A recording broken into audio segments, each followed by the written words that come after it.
안녕하세요. 예, 총장님 오늘 반갑습니다. 네. 오늘 네 번째 시간인데요. 네. 첫 번째 시간이 민주주의의 원리, 그죠? 그 다음에 두 번째가 참여, 세 번째 시간이 생활 속의 민주주의.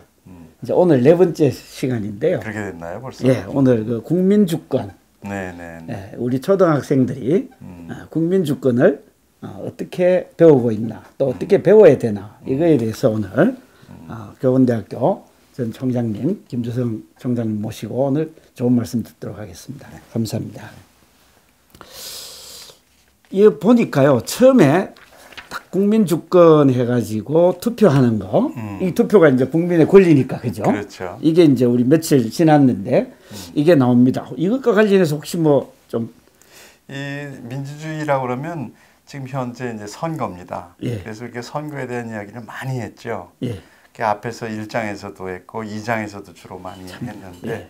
이제 3장에 들어와서는 이 선거를 넘어서서 예. 우리들이 우리 국가가 어떻게 운영되는가를 보려고 하는 겁니다. 그러네요. 보니까 바로 넘기니까 대한민국 헌법이 이렇게 나옵니다. 네. 그리고 제1조 1항, 이거 저 옛날에 시민들도 많이 외쳤던 것 같은데요. 그렇죠. 대한민국은 민주공화국이다. 여기에서 이제 민주는 배웠잖아요. 민주주의 많이 원리, 배웠죠. 네. 뭐 생활 속의 민주주의. 그렇죠. 공화국 이게 사실 굉장히 쉬운 것 같아도 많이 쓰지만은 잘 모르는 것 같아요. 공화국을 초등학생들은 어떻게 배우면 좋을까요? 공화국이라는 거는 그 본래 뜻이 리퍼블릭이라고 그러는데 예. 그건 라틴 말로 국민의 것이라는 겁니다. 리가 접두어리가 누구누구의 것. 어떤 것. 예, 뭐 것. 파브릭이 국민. 국민. 예. 국민의 것. 국민, 그러니까, 공공 이런 그렇죠. 뜻 아니겠습니까? 그러니까 예. 국가라는 거는 예. 국민의 것이지 어느 일부의 사람들의 것이거나 어느 한 사람의 것이어서는 안 된다는 거죠. 그렇죠. 그러니까 흔히 우리 이제 중학교 때부터 배울 때 공화국 하면은 왕이 없는 나라. 그렇죠. 그러니까 왕은 모든 권한을 왕이 다 가지고 있으니까. 그렇죠. 그러니까 국민의 것이 아닌 나라이죠. 왕의 나라죠. 것이요. 그렇죠. 왕국은 왕의 나라인데 그렇죠. 비해서 왕이 없는 나라라고 하는 뜻은 이제 부정적인 네거티브한 정의이고. 그렇죠. 이제 이 포지티브하게 이제 정의하려고 하면은 국민의 나라다. 국민의 나라고 우리 모두의 나라다. 예. 그럼 이걸 어떻게 배워요? 이 개념으로가 아니라 실제로 배우려고 하면 어떻게 좀 배워야 됩니까? 그러니까 공화국의 원리라는 것은 국민 모두의 것이 국가는 국민 모두의 것이 되어야 되기 때문에 예. 누구 한 사람이 독점을 못하게 정치 구조를 짭니다. 그게 바로 권력을 분립시키는 겁니다. 민주주의에서는 권력을 분립시키지 않습니다. 근데 그거 이전에 제가 의문이 드는 게 우리 국민 모두가 다 정치에 직접 참여하기가 힘드니까 요즘은 대의정치라 그래가지고 나의 대표를 뽑아가지고 이 국가의 일을 하지 않습니까? 그렇죠. 예. 그러니까 그것하고 이 공화국하고를 좀 설명해 주십시오. 그 본래 민주주의에서는 국민이 직접 참여하지 않습니까? 예. 그래서 현재 민주주의라고 그래서 분석적으로 얘기하면 민주주의는 왜 우리 잘 알듯이 선거는 민주주의의 꽃이라고 그러지 않습니까? 예. 그래서 기본적으로 민주주의라고 그러면 선거입니다. 예. 근데 선거로 뽑힌 이 국회를 우리가 민의의 전당이라고 얘기하지 않습니까? 예. 그래서 특히 우리 민주주의의 상징으로 생각을 하는데 기본적으로는 대표들이 모여서 국민을 위해서 결정을 하는 것이기 때문에 본래는 이게 공화주의의 기구입니다. 우리들이 잘못 오해를 하고 있는 거죠. 그렇죠. 사실은 예. 현대에 들어와서 근데 그거를 현대인들은 대의민주주의라고 이름을 붙여서 마찬가지로 큰 흐름 속에서는 민주주의 한 부분으로 이해를 하고 있죠. 근데 본래는 이 대표를 뽑아서 국민들은 투표를 하고 투표를 해서 뽑힌 대표는 국민을 대표해서 공공이익을 위해서 활동을 하는 겁니다. 그래서 그 사람들이 공공이익을 위해서 활동을 하지 않고 자기 이익을 위해서 활동을 하면 국민들이 감시를 하고 다음 선거에서 그 사람들을 전부 제거를 하죠. 그러니까 공화국이라고 하는 거는 우리 국민의 나라다. 우리 모두의 것이다. 이런 의미인가 동시에 그러니까 이 국민의 것이라고 하는 게 우리 모두를 위해서 정치를 해야 된다. 그 모두를 그러니까 위한 그리고 것이 모든 사람의 권익을 다 지켜야 된다. 그렇죠.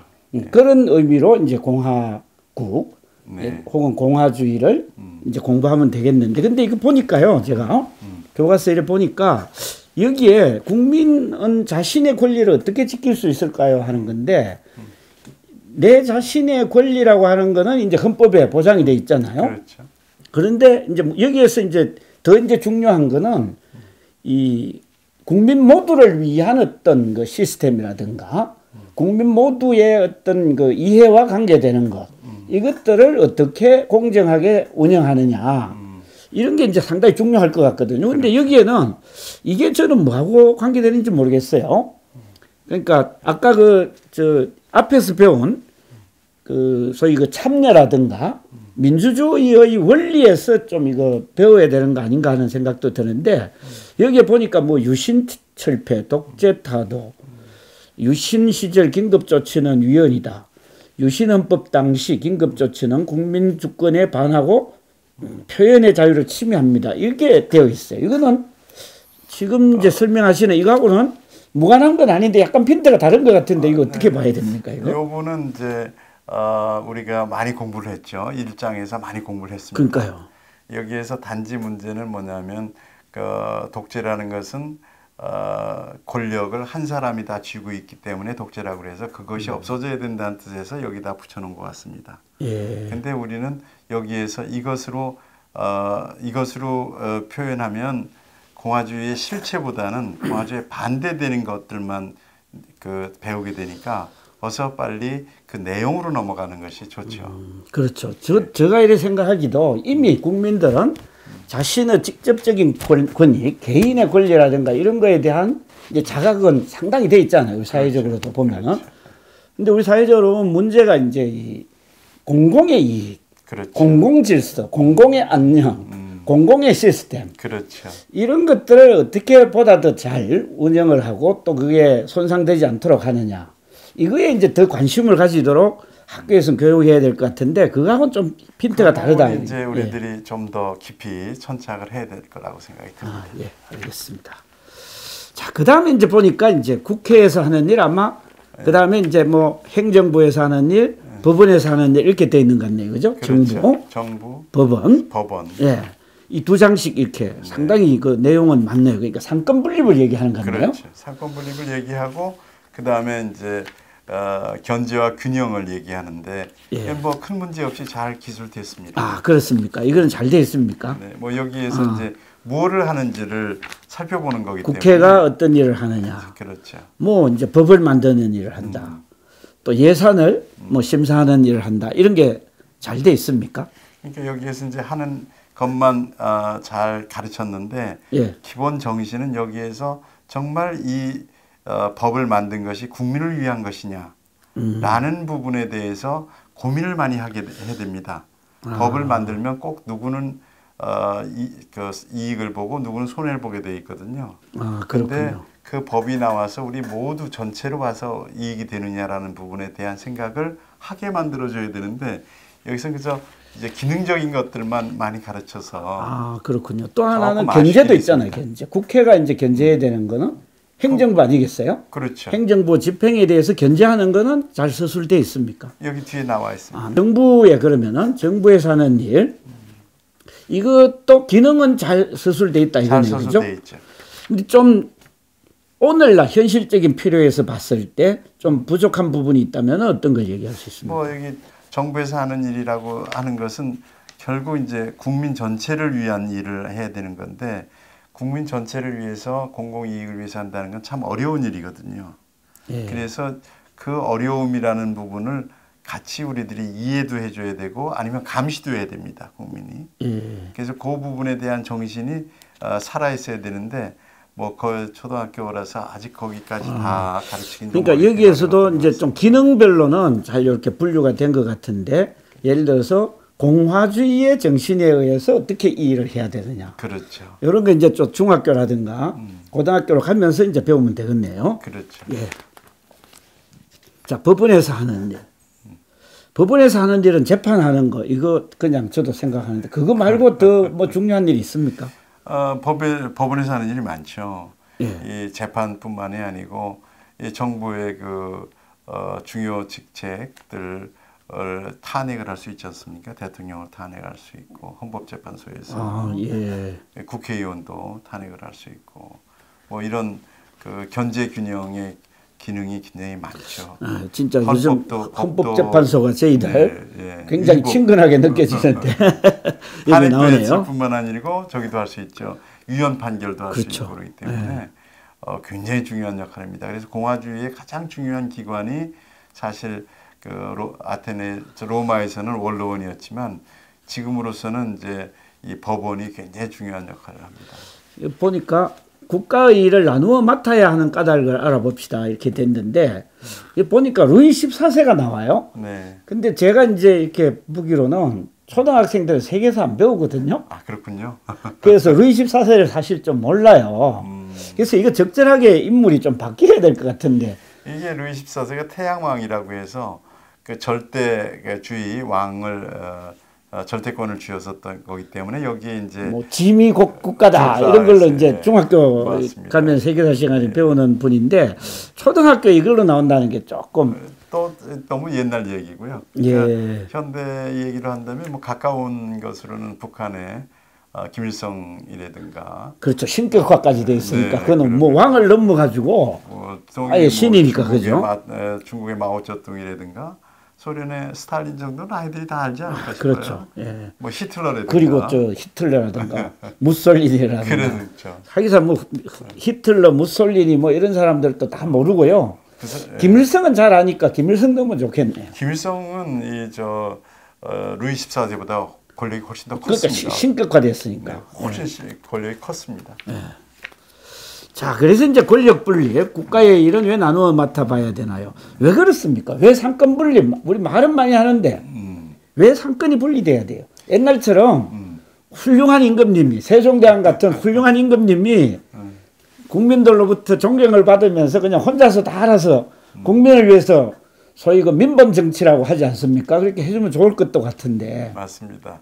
그 플라톤 우리 가장 위대한 철학자 중에 한 분인 플라톤도 필로소퍼 킹이라고 철학자 왕을 꿈꿨습니다. 그렇게 현명한 분이 있으면 모든 사람을 위해서 정치를 잘할 수 있지 않겠느냐. 그랬는데 역시 그런 분을 만나기 어렵고 그런 분이 있다 하더라도 인간은 실수하기 마련이고 욕심이 있기 때문에 로마 사람들은 그렇게 생각 안 했습니다. 권력은 우리들이 감시해야 되고 권력은 타락하게 돼 있다.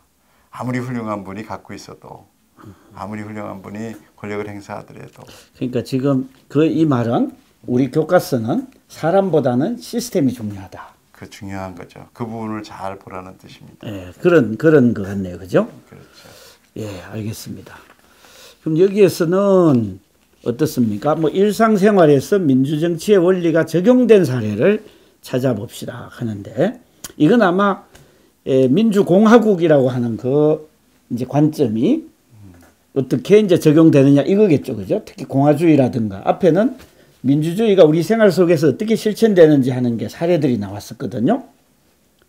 이제 보니까 전통시장 보호합시다. 뭐 공청회 여는 이런 이제 내용들이 좀 나와 있는데 어떻습니까 이거는?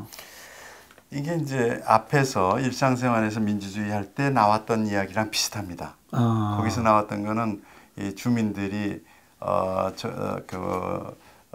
쓰레기 처리장 문제 때문에 대립하고 그랬지 않습니까? 이거는 반복되네요. 그러니까. 반복되는 거죠. 되풀이되네. 이것도 조금 구성이. 그래서 이거는 여기에 어울리지 않습니다. 여기에 어울리게 쓰려고 그런다 그러면 이 이야기는 이 사람들의 그 이익 집단이 둘이 부딪히지 않습니까? 이걸 해결하는데 어떻게 해결해야 되느냐? 이거는 우리 국민한테 공공 이익이 되도록 국민 전체를 위하도록 해결이 되어야 된다라는 부분이 여기에서 잘 드러나야 됩니다. 그렇죠. 그거를 학생들이 진짜 진지하게 생각하고 고민해 보도록. 어느 쪽이 그러니까 여기에서 보면은 뭐 가령 예를 들어 전통 시장이 있으면은 뭐 대형 슈퍼마켓이나 백화점이나 이런 게 이제 같이 있으면서 이 문제를 어떻게 해결해야 되느냐. 그렇죠. 예를 들어서 대형 마트가 들어서는 거에 대해서 전통시장 이제 상인들이 반대할 수 있죠. 그렇죠. 또 그건 민주주의 국가에서 충분히 가능한 일이지 않습니까? 근데 그거를 국민의 입장에서 어떻게 보고 우리가 그 문제에 대해서 봐야 되느냐, 나로서 대응을 해야 되느냐, 이런 사례가 좋겠네요, 그죠? 그렇죠. 근데 이제 그 일단 처음에는 전통시장에서 이 대형마트 때문에 장사가 안 되지 않습니까? 이제 보니까 그렇네요. 예, 사진에 그림이 나오네요, 여도. 이분들이 그러니까 나오는 거니까 이렇게 이제 손을 보게 되니까 대형 할인점 같은 경우에는 좀 멀리 세워라 이렇게 이제 아마 요구했을 겁니다. 그래서 이제 거리 관계를 두는 걸로 했는데 우리 이제 문명은 자꾸 발전하고 문화는 발전해 나가고 새로운 기술도 나오고 새로운 생활 양식이 바뀌어 나가기 때문에 하나로만 결정을 할 수는 없는 겁니다. 예. 그래서 국민 입장에서 보게 되면은 우리들은 편리한 곳으로 값싼 곳으로 품질 좋은 곳으로 살아가는 것이 우리 국민의 이익이죠. 그래서 그 부분들이 확보되지 않고 어느 한쪽에서 결정난 것은 반드시 또 나중에 다시 생각을 해야 됩니다. 그래서 이 교과서를 보니까요, 네. 이제 대형 할인점이 들어왔다. 이제 전통시장 상인들이 입점을 취소해달라. 그래서 이제 이거에 대해서 여론을 하기 위해 국회에서 이제 공청회를 열었어요. 그렇죠. 그리고 이제 정부는 대형 할인점에 대한 규제가 기업의 이익을 방해하고 소비자에게 불편을 줄 수 있기 때문에 신중해야 된다. 이런 입장이 생겼어요. 그래서 이제 이 전통시장 상인들이 이제 국회 청원에서 법을 만들었어요. 네. 그래서 여기에서는 이제 재판까지 나오는데 대형 할인점에서는 이 법에 따른 제한 조치가 영업 활동에 해를 끼친다고 대형 할인점에서는 소송을 제기했는데 전통 상인들의 손을 들어줬다 이렇게 나오거든요. 이건 법이 이제 결정이 됐어요. 그러니까 이건 이제 과거의 사례이긴 한데 그렇죠. 오히려 더 좋을 거는 이랬을 경우에 어떤 방식으로 해결하는 것이 이 공화주의 우리 모두의 이익을 위해서 바람직한가 이런 것들을 그건 고민해야 됩니다. 학생들 스스로가 고민하고 토론하고 그렇죠. 해결책을 찾아보도록 하는 것이 오히려 더 맞죠. 왜 그러냐면 이 답을 가르쳐 주는 것보다는 그렇죠. 아니 답이 이렇게 나왔다 하더라도 또 시대가 바뀌면 또 바뀔 수가 되고 또 생활 방식이 바뀌고 그러면 대형 할인점을 더 권장해야 될지도 모르고 대형 할인점이 요즘에는 또 안 되고 요즘에는 그 이마켓이 더 커졌지 않습니까? 우리가 컴퓨터로 사고 핸드폰으로 사고 그 배달로 해가지고서 대형 할인점이 오히려 죽어가고 있습니다. 그러니까 시대가 바뀌는 거에 따라서 어떤 것이 더 옳으냐, 국민을 위한 거냐라는 건 계속 바뀌어 나가니까 이런 부분 내에서 우리는 국민을 위해서 정치가 되어야 되는 법도 만들어져야 된다는 것에 대한 고민들을 하게 해주는 것이 그 정신만 여기에 더 들어갔으면 참 좋았을 텐데 그거 없이 그냥 결론만 내주고 말아서 이게 좀 아쉽습니다. 그런데요. 하여튼 이번 그 사회에 걸쳐서 우리 그 초등학교에서 옛날에는 우리 초등학교를 국민학교라 그러지 않았습니까? 그렇지. 저는 그 이름도 괜찮은 것 같은데 하여튼 그 국민이 되기 위해서 의무교육 과정에서 우리나라의 정치 운영의 원리가 이제 민주주의고 또 이제 공화주의 이거를 채택하고 있기 때문에 이거를 의무 교육 단계의 첫 번째 그 단계인 초등학교에서 학생들이 이 민주주의와 공화주의에 대해서 어떻게 공부하느냐 이거에 대해서 민주주의의 개념 그다음에 민주주의의 개념과 원리 그다음에 뭐였죠? 참여 그다음에 일상생활에서의 민주주의의 사례들 그다음에 오늘은 국민주권 이렇게 한번 살펴봤습니다. 다음 그 5번째는요. 우리 초등학교 학생들이 우리나라 역사를 어떻게 배우느냐 이 문제를 가지고 총장님이 이번에는 좀 진행을 하고 그럴까요? 제가 이제 그 내용이 어떻게 서술되어 있는가 이거에 대해서 이제 좀 설명을 하고 하는 식으로 이번 5번째는 그렇게 여러분들하고 좀 만나볼까 합니다. 그래 오늘 총장 고맙습니다. 감사합니다.